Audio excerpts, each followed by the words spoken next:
آپ girl friend boy friend ہو سکتے ہیں, میاں بیوی نہیں ہے. تو جب طلاق کے بعد کوئی فتویٰ لا کے رہتا ہے تو لوگ اس سے ایز اے میاں بیوی ہی ڈیل کر رہے ہوتے ہیں. آپ کی وائف, آپ کے ہسبینڈ, بھائی میں نہیں بولوں گا آپ کی وائف, آپ کے ہسبینڈ. قرآن نے پابندی جہاں آپ پہ لگائی ہے مجھ پہ بھی لگائی ہے کہ میں آپ کو ہسبینڈ وائف نہیں کنسیڈر کروں گا.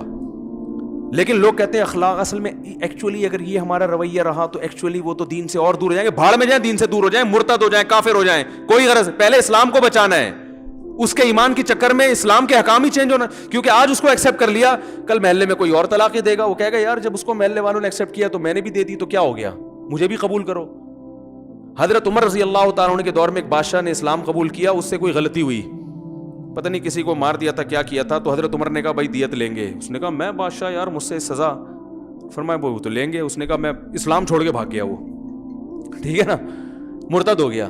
حضرت عمر نے یہ نہیں کہا ایکچولی اصل میں اتنے بڑے لوگوں کو ابھی تو ایکچولی دین پہ لانا ہے, تو تھوڑا اس کے لیے تھوڑا سا لا کیا ہو جائے, تھوڑا چینج ہو جائے. تو بھائی جاؤ 100 دفعہ لعنت تمہارے اوپر, 100 دفعہ مرتد ہو, 100 دفعہ. تمہاری وجہ سے ہم پہلے اسلام کو بچائیں گے, پبلک بعد میں بچانی ہے. ہم قادیانیوں سے نہیں کہتے بدتمیزی کرو, بد اخلاقی کرو, لیکن زیادہ دوستیاں بھی مت لگاؤ, کیونکہ اگر آپ نے ان کو معاشرے میں ایکسیپٹ کر لیا تو اس کا مطلب یہ بھی ایک اختلافی مسئلہ ہے کہ وہ کہتے ہیں کہ آخری نبی نہیں, ہم کہتے ہیں ایکچولی یہ تو ایک چھوٹا سا کیا ہے. او بھائی نبی کی نبوت پہ ڈاکہ ڈال دیا ان لوگوں نے. وہ اپنے آپ کو کہیں مسلمان نہیں ہیں, پھر ٹھیک ہے ہم ان کو گلے لگانے کے لیے تیار ہیں, جہاں دنیا میں اتنے مذہب ہیں اور بھی ہیں. لیکن آپ دیکھو عیسائیوں کو ہم گلے لگاتے ہیں کیونکہ وہ اپنے مذہب کو اسلام نہیں کہتے, ٹھیک ہے نا. ہندو کو ہم گلے لگا سکتے ہیں کیونکہ وہ اپنے مذہب کو اسلام نہیں کہتے. قادیانی کو ہم گلے نہیں لگاتے, ہم کہتے ہیں تم اپنے مذہب کو اسلام کہتے ہو جو کہ نہیں ہے, تو اس سے اسلام خلط ملط ہو رہا ہے. غیر مسلم جب اسلام کی طرف آئے گا تو اسے پتہ نہیں چلے گا یہ والا یا وہ والا. آپ اپنے اوپر سے اسلام کا لیبل ہٹا لو, ہم قادیانی کو بھی گلے لگانے کے لیے تیار ہیں, کیونکہ اسلام میں محمد صلی اللہ علیہ وسلم کا لایا و دین معتبر ہے. مرزا غلام احمد کی اسلام میں کوئی ویلیو نہیں ہے, کوئی ویلیو نہیں ہے, اس کی کوئی حیثیت نہیں ہے. وہ جھوٹا ہے, کذاب ہے, دجال ہے, وہ جہنمی ہے, جہنم کی آگ. تو آپ اس کو ایز اے نبی کیسے مان سکتے ہو بھائی؟ تو ہم یہ کہتے ہیں بھائی جہاں دنیا میں ہزاروں لوگوں کے جھوٹے خدا اور ہزاروں کے جھوٹے پیغمبر ہیں تو آپ کا بھی ایک ہوگا, لیکن وہ پھر اپنے آپ کو مسلمان نہیں کہتے, آپ بھی اپنے آپ کو مسلمان مت کہو. تبھی علماء کہتے ہیں بھائی قادیانیوں کو گلے لگانے کی اجازت, ہاں تبلیغ کے لیے کوئی لگا رہا ہو الگ بات ہے, ویسے اجازت نہیں ہے. جب امید نہیں ہے ان کے اسلام کی تو بالکل بائیکاٹ. میں نہیں کہہ رہا لڑیں, بدتمیزی کریں, نہ لڑیں گے نہ محبت کریں گے. تو طلاقیں دے کے کسی نے بیوی کو رکھا ہوا ہے, بھائی جان آپ کی زندگی الگ, آپ ہمارے خاندان سے بولو نا دور, الگ رہو جا, ہم آپ کو ایکسیپٹ نہیں کر سکتے. قرآن کہہ رہا ہے اگر تیسری دے دی فلا تحل له من بعد حتى تنكح زوجا غيره. یہاں فوراً لوگ کہتے ہیں اچھا یہ حلالہ کروا رہے ہیں, 3 طلاقوں کو 3 کروا کے کیا کروا رہے ہیں, حلالے کا راستہ کھول رہے ہیں. یہ حلالے کا راستہ ہم نہیں کھول رہے, قرآن نے کھولا ہے. قرآن نے کہا اگر تیسری طلاق مرد نے دے دی ہے تو عورت پہلے شوہر کے پاس نہیں آ سکتی جب تک کہ وہ کسی اور مرد سے نکاح نہ کر لے, اور پھر وہ اس کو اگر طلاق دیتا ہے تو فلا جناح علیہما, پھر کوئی گناہ نہیں ہے پرانے میاں میں اور اس عورت میں کہ وہ دوبارہ نکاح کر لیں. تو قرآن کے الفاظ ہیں, میں سمجھا پا رہا ہوں اپنی بات. بھائی کسی اور مرد سے عدت کے بعد نکاح کرو, اس کے ساتھ ریلیشن ہو, پھر وہ اگر طلاق دے دے تو آپ عدت کے بعد کہیں اور بھی کر سکتی ہو, پرانے والے کے پاس بھی آ سکتی ہو. ہاں حدیث میں حلالے پر لعنت ہے, قرآن میں حلالے کی اجازت ہے, تو دونوں میں تطبیق ایسے ہوگی بھائی حدیث میں جو حلالہ ہے وہ اور ہے, قرآن والا حلالہ اور ہے.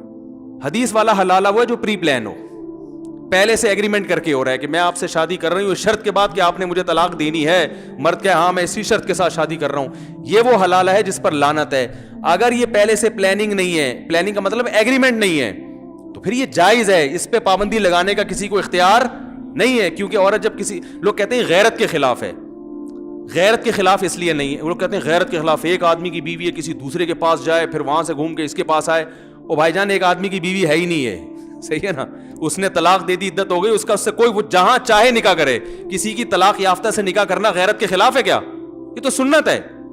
پھر اگر مرد طلاق یافتہ سے نکاح کر لے تو اس کی بیوی ہے وہ, اب اس کے ساتھ زندگی گزارے, اور بالفرض اگر وہ طلاق دے دیتا ہے تو وہ عورت جب عدت ختم ہو جائے گی تو اب اس کی بیوی نہ پہلے والے کی ہے نہ دوسرے والے کی, تو پوری دنیا میں جس سے چاہے نکاح کرے, ان جس سے چاہوں میں پہلا والا بھی داخل ہے.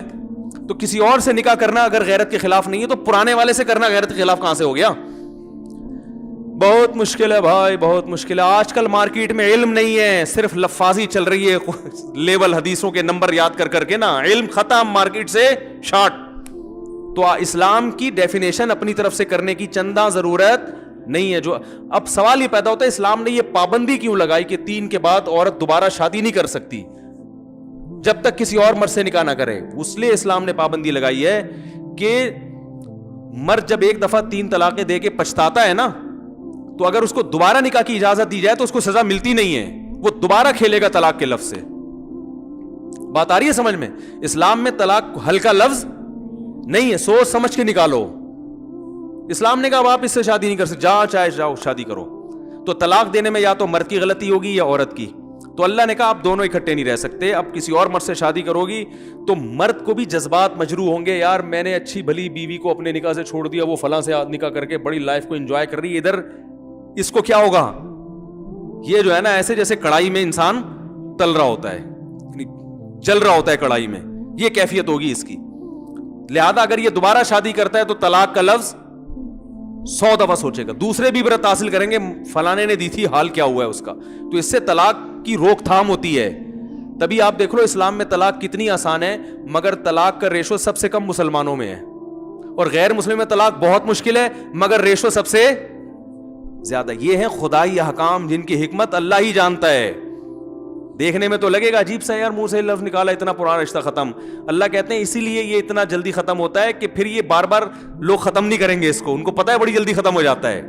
تو چند ایک لوگ عبرت کا نشانہ بنیں گے اور سینکڑوں کو فائدہ ہوگا. تو پھر یا تو عورت کی تھی اگر غلطی, تو عورت جب کسی دوسرے مرد کے نکاح میں جائے گی تو پہلے والے سے کمپیئر کرے گی, ارے بھائی اس میں یہ برائی نہیں تھی, میں کہتی تھی منع کے ابا دیر سے آتے ہیں تو کم بخت فجر میں آ رہا ہوتا ہے یہ ہیں, چلو وہ دیر سے آتے تھے, خرچہ تو پورا اٹھا رہے تھے نا, یہ کم بخت 9 بجے آگے بیٹھ جاتا ہے مگر صبح ناشتے کے پیسے اس کی جیب میں ہوتے نہیں ہیں. یہ کمپیئر کرے گی نا تو اس کو بھی سزا ملے گی. پھر اگر یہ طلاق کے بعد پرانے والے کے پاس جاتی ہے تو نبھا کرے گی, پھر اس کو پتا چل گیا بھائی سارے مرد ایک جیسے نہیں ہوتے. بعض دفعہ عورتیں اس طرح بھی ہوتی ہیں کہ ایک خاتون کو طلاق ہوئی ہے, وہ نہیں رہنا چاہتی تھی شوہر کے پاس, جب ان کی دوسری بارہ شادی ہوئی اس کی شکل اتنی اچھی نہیں تھی, اور پرانے میاں کو یاد کرنی تھی, یار وہ جیسا بھی تھا پرسنالٹی تو تھی نا اس کی. صحیح ہے نا بھائی, 100% کامل کوئی نہیں ہوتا. کسی کی پرسنالٹی کی وجہ سے چیزوں کو برداشت کرنا پڑتا ہے, کسی کی سخاوت کی وجہ سے ڈانٹ ڈپٹ برداشت کرنی پڑتی ہے, کسی کے اخلاق کی وجہ سے کنجوسی برداشت کرنی پڑتی ہے, ٹھیک ہے نا. کوئی ساس لیس ہوتا ہے تو سب کچھ برداشت کرنا پڑتا ہے. بھائی یہ میاں بالکل بھی اچھا نہیں ہے لیکن ساس کی ٹینشن اس گھر میں نہیں ہے, آزاد ہوں. یہ بعض دفعہ یہ ہوتا ہے کہ ساس کی ٹینشن برداشت کرنی پڑ رہی ہے اس لیے کہ میاں سخی بہت ہے. چلو ایک ساس تھوڑی, بھائی ساری ساسیں بری نہیں ہوتی, تو ایک مثال دے رہا ہوں, مثالیں تو مارکیٹ میں یہ چل رہی ہیں نا. تو اللہ نے قانون بنایا بھائی کسی اور مرد تمہاری زندگی میں آئے گا, پھر کمپیئر کرنا, پھر پتہ چلے اگر یہ اچھا ہے تو اچھا ہے تو انجوائے کرو اس کے ساتھ, کیا خیال ہے؟ اچھا ہے اس کمبخت سے جان چھوٹی, اور اگر اچھا نہیں ہے تو اس سے اگر طلاق لوگی تو اب پہلے کے پاس جاؤ گی تو انشاءاللہ نباہ کرو گی, دوبارہ طلاق نہیں مانگو گی. میں سمجھا پا رہا ہوں؟ تو یہ اسلام کا حکم بالکل درست ہے, ایسا ہی ہونا چاہیے. گوروں کے پاس طلاق کے نظام میں کوئی آلٹرنیٹ ہے ہی نہیں اسلام کے مقابلے میں. تو اس لیے بس بات ختم کر رہا ہوں, اخلاق بہت ضروری ہیں, مگر اخلاق کی ڈیفینیشن کیا ہے یہ سمجھنا چاہیے. تو اسلام نے بھی سزا دی ہے, 3 کے بعد پابندی لگا دی, اور یہ بھی تو ایک ظلم کیا نا بظاہر. وہ مرد بھی رو رہا ہوتا ہے, یار میں دے کے پچھتا رہا ہوں, عورت بھی رو رہی ہوتی ہے. اسلام کہ رونے دو لیکن دونوں کو ملنے نہیں دینا, ان کو سزا ملے گی, ان کو دیکھ کر سینکڑوں لوگ عبرت حاصل کریں گے. اگر ان کو ابھی جوڑ دیا تو یہ طلاقیں تو چلتی رہیں گی معاشرے میں, ہر آدمی اٹھا کے دیتا رہے گا, بعد میں بولے گا نہیں. تو اس لیے ایسے موقع پہ بھی بائیکاٹ کیا کریں اس کا, جو طلاقیں دے کے بیوی کو رکھا, بولے ہمارے خاندان سے الگ ہو جاؤ. آپ کہیں سے بھی فتویٰ اٹھا کے لے, فتوے مارکیٹ میں ہول سیل کے حساب سے ہیں, ٹھیک ہے نا. سب سے پہلے بڑے مفتی جو ہے نا ائمہ اربعہ ہیں, سب سے پہلے تو صحابہ ہیں. صحابہ میں کوئی ایک صحابی مجھے دکھا دو جس نے 3 طلاق کو ایک کہا ہو. ایک اہل حدیث تھے انتہائی احترام کے ساتھ, انہوں نے مجھے کہا کہ حدیث, میں نے قرآن کی آیتیں پڑھی نا 3 ہوتی ہیں, انہوں نے کہا حدیث سے کیا؟ میں نے کہا قرآن میں کیا ہے؟ انہوں نے کہا نبی صلی اللہ, قرآن کو زیادہ نبی نے سمجھا یا آپ سمجھ رہے ہیں؟ میں نے کہا اچھا چلو صحابہ کے فتاویٰ کی طرف آتے ہیں. کہہ رہے میں حدیث پہ جاؤں گا, صحابہ کے نہیں. میں نے کہا حدیث کو زیادہ صحابہ نے سمجھا یا آپ سمجھ رہے ہیں؟ میرا عادت ہوتی ہے گل ویلے دی, حالانکہ حدیث بھی نہیں ہے ان کے پاس, حدیث بھی نہیں, میں حدیث پہ بھی آ سکتا تھا, لیکن میری کوشش ہوتی ہے گل ویلے دی پھل موسم دا, ٹو دا پوائنٹ بات کرو, پتلی گلی سے نکلو. ایک صحابی کوئی دکھا دو جس نے 3 طلاق کو ایک کہا ہو, صحیح ہے نا. میں درجنوں صحابہ کے فتاوا دکھا سکتا ہوں صحیح سند سے. تو سب سے پہلے تو مفتی صحابہ ہیں, پھر چاروں ائمہ ہیں جنہوں نے قرآن و سنت کو ہم سے زیادہ سمجھا, چاروں کا اس پر اتفاق ہے. پھر جا کے کبھی سعودیہ کے فلاں مفتی بن باز نے فتویٰ دیا ہے, ابن تیمیہ کا فتویٰ ہے. بھائی یہ کروڑوں میں 4-5 لوگ ہیں اور کروڑوں اس طرف ہیں, تو وہ ہے یا یہ اس کو لوگے پوری امت کو چھوڑ دو گے؟ یہ کیسی بات ہے, جبکہ ان کے پاس دلیل بھی نہیں ہے, کمزور دلائل ہیں, ان کی حیثیت نہیں ہے. تو اجماعی مسئلہ ہے.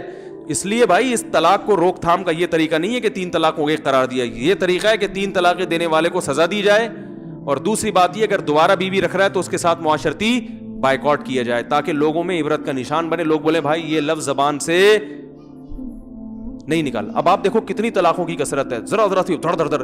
ہم نے اپنے بڑوں کو دیکھا ہے, بزرگوں کو دیکھا ہے, ان میں بھی اختلاف ہوتے تھے, میاں بیوی میں جھگڑے ہوتے تھے, برتن بھی پھینکتے تھے. پہلے زمانے میں ہم اپنے لوگوں میں دیکھا کرتے تھے, رشتہ داروں میں ادھر ادھر, بعض غصے کے میاں تیز ہوتے ہیں, اٹھا کے برتن پھینک رہے ہیں, دروازے توڑ رہے ہیں, سب کچھ ہو رہا ہے, طلاق نہیں ہوتی تھی. کر کے پھر آپس میں خاندان والے جڑا دیے, چلو بیٹھو ٹھنڈا ٹھنڈا بوتل لے کر آؤ, گٹکا لے کر آؤ, پان لے کر آؤ. بیوی بھی لڑ کے یوں چلے گئی, یہ چلا گیا, بہت کچھ ہوتا تھا, طلاق کا لفظ نہیں ہوتا تھا. اب ذرا سا غصہ آئے, بات شروع کہاں سے ہوتی ہے؟ طلاق سے. وجہ اس کی ہے کہ اس لفظ کی ویلیو کم ہو گئی ہے, صحیح ہے نا. یہ جو جتنا بھاری تھا نا, کیونکہ آپشن بہت سارے مختلف ڈیزائن کے فتاوا مارکیٹ میں آ گئے ہیں, ٹھیک ہے نا. ایک دل میں ہوتا ہے کہ یار کچھ ابھی دے دو, پھر دیکھا جائے گا ہوئی ہے کہ نہیں ہوئی, بعد میں دیکھیں گے. تو اخلاق میں بھائی سزا بھی داخل ہے, اور اپنے اصول اور ضوابط کی مضبوطی بھی اخلاق میں داخل ہے. تو بیلنس کر کے چلنا چاہیے. یہی نبی صلی اللہ علیہ وسلم کے اخلاق ہیں, اور یہی اسلام کی خوبی ہے. اسی بیس پہ اللہ نے فرمایا انک لعلی خلق عظیم, آپ ہر لحاظ سے اونچے اخلاق پر ہیں, ہر چیز کو بیلنس کر کے چل رہے ہیں آپ. ایسا بہترین بیلنس محمد صلی اللہ علیہ وسلم کے علاوہ اس کائنات میں کسی کی زندگی میں آپ کو نظر نہیں آئے گا. تبھی آپ صلی اللہ علیہ وسلم بہت تھوڑے عرصے میں بہت بڑی کامیابی آپ نے حاصل کی.